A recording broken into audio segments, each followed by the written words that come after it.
Hi, Dr. David here, author of Lustman and Meth, A Gay Man's Guide to Sex and Recovery, and the soon-to-be-released Sex Under the Influence, a new book about sexualized drug use.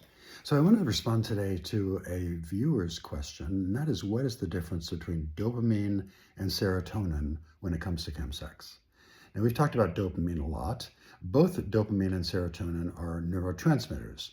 Our nerve cells are not hardwired together. They communicate with each other by sending these chemical messengers across that gap between the two cells, and that's how they communicate. And each of these many neurotransmitters have different functions.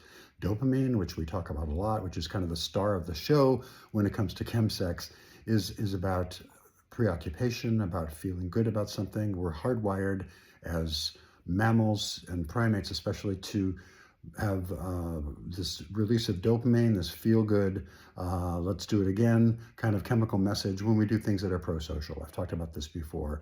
Things like cooperating, collaborating, having a good laugh, listening to great music, enjoying good food, and of course, most of all, sex. That's the most dopamine we can get is through an orgasm. Of course, methamphetamine and cocaine shoot those things up to stratospheric levels. Serotonin is another very important neurotransmitter.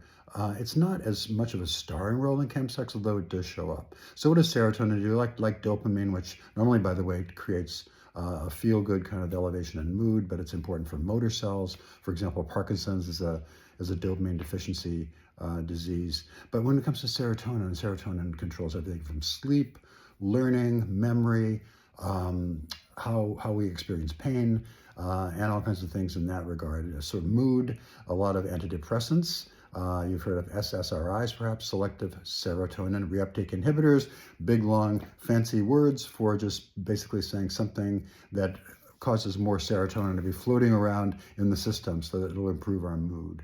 But when it comes to chemsex, what does it do? It really plays a role in a few drugs that we see involved in chemsex, MDMA or ecstasy, and another one called ephedrone, which is more popular in Europe and the rest of the world than it is in North America.